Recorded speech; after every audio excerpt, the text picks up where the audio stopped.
Bonjour, c'est IQ91. Voici l'analyse technique des principales paires de devises du marché Forex pour la journée du lundi 21 mars 2011 pour le site boursicoté.com.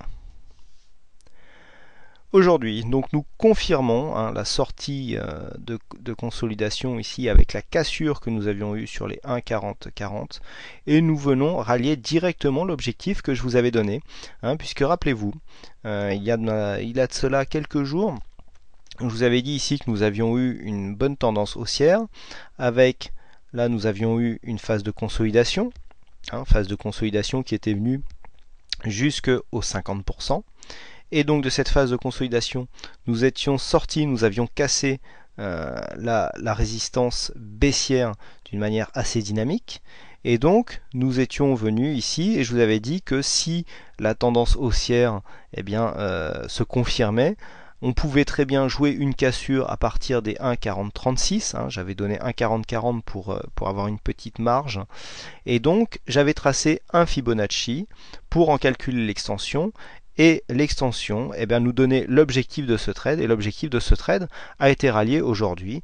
Donc pour ceux qui ont suivi ce trade, vous avez été quelques-uns à me dire que vous aviez tenté le coup, ça fait ici on a 70 pips gagnés sur ce trade, donc c'est assez intéressant, surtout qu'il n'a pas, à part ici une petite frayeur lors des première tentative de cassure avortée, mais bon, en général, quand on vient jouer ce genre de signal de cassure, on vient placer son stop ici sur le 61,8 voire juste en dessous, et donc ici l'objectif a été atteint assez facilement.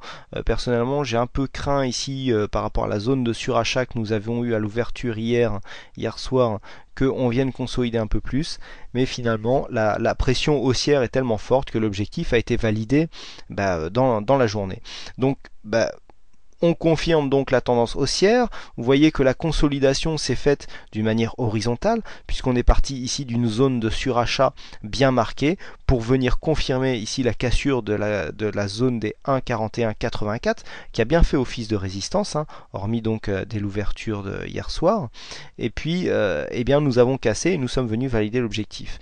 Alors une chose qu'il est importante de constater aussi, c'est que hier nous avons ouvert sur un gap haussier. C'est assez rare en Forex pour le souligner.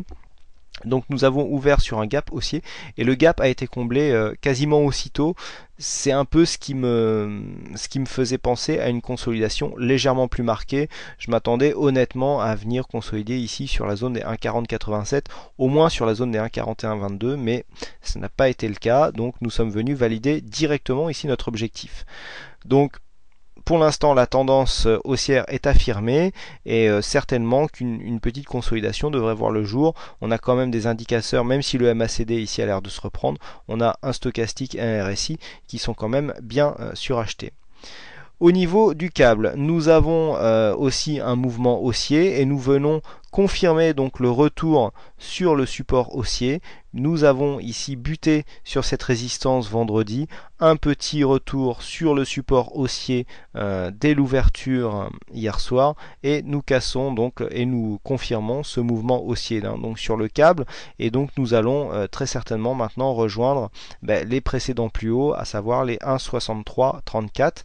Une cassure nous donnerait une tendance positive, puisque avant nous étions un peu dans une tendance un peu flat. Vous voyez comment ce support a bien fait réagir les cours ici, la zone des 1,59 90, 86, voilà.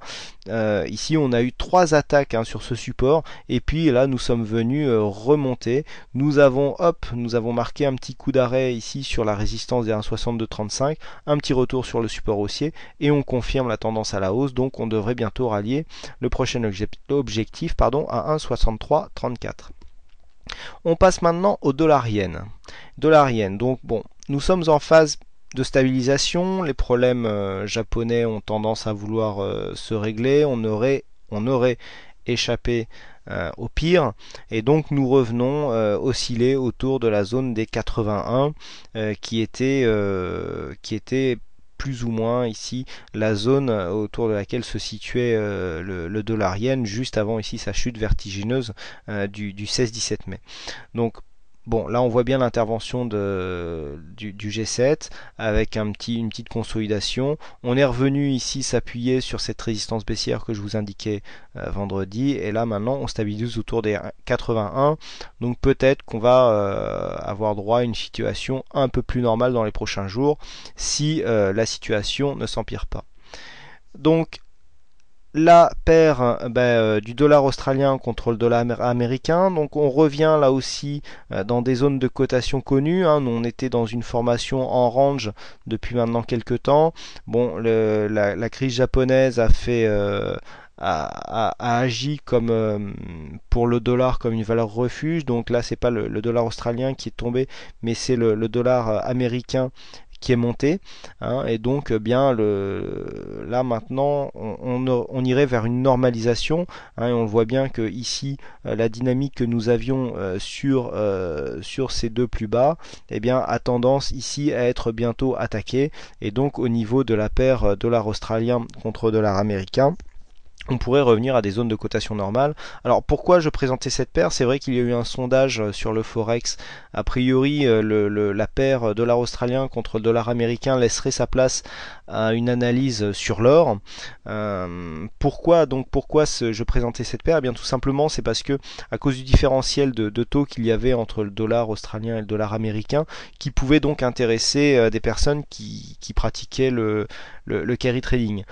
J'ai moi-même essayé de prendre une position sur une paire qui ressemble à un dollar australien contre le yen japonais.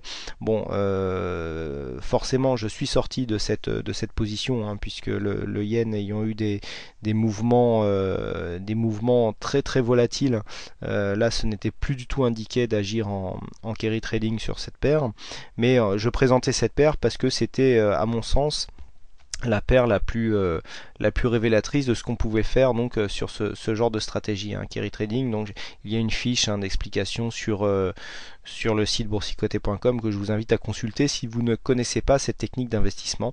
Donc là ici on revient à une formation après une fausse sortie par le bas de la zone de range. Bien on revient et on verra là si on casse cette dynamique baissière là, sur ces deux précédents plus hauts, et donc si on continue à venir osciller dans une zone qui se situait entre les 0,9940 et les 1,02. Le 1,02, vous voyez, on est pas mal borné ici sur cette valeur. On termine par l'euro-yen.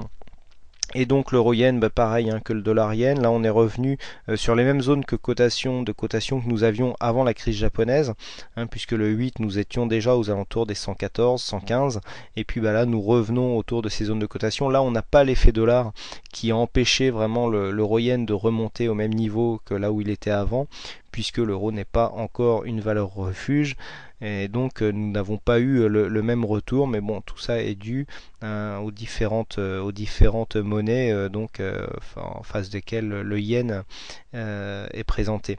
Donc par rapport à ce sondage, vous m'avez demandé une analyse sur l'or, donc je vais vous faire la première ce soir. Donc voilà ce que nous avons sur l'or. Donc comme c'est la première analyse, je vous fais une présentation de la tendance de fond.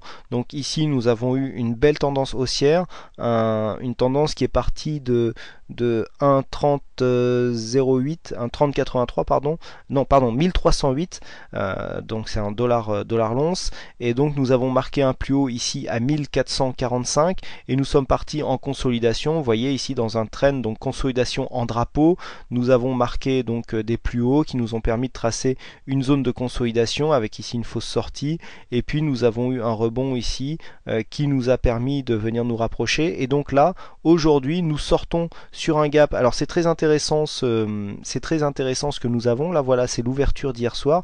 Nous sortons donc sur un gap de cette zone de consolidation. Donc nous avons un gap de rupture. Nous venons nous mettre directement sur le support des 1425 $ l'once, et donc nous avons presque atteint ici la résistance des 1437. Alors là pour l'instant on est pas mal suracheté. Vous voyez que le RSI, on est proche de la zone de surachat, et ici le stochastique en surachat, et là le MACD, vraiment une grosse amplitude au niveau des histogrammes. Donc on a quand même une pression vendeuse qui commence à se faire sentir, mais on pourrait avoir une cassure ici du précédent plus haut. Alors on pourrait très bien appliquer le même genre de stratégie que ce que nous avions eu sur l'euro-dollar. Donc je vous propose ici de tracer encore une fois un Fibo, donc qui prend en compte toute la consolidation. Voilà. Et donc si on s'éloigne, hein, alors je rappelle donc les principes de ce genre de signal de cassure.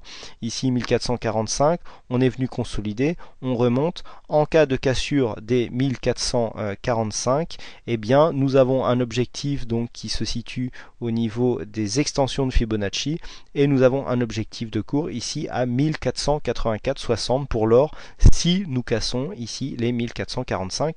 Donc là ça nous donnerait un trade à 40 points hein, sur l'or, donc assez intéressant hein, sur ce genre de support qui est tout de même assez volatile.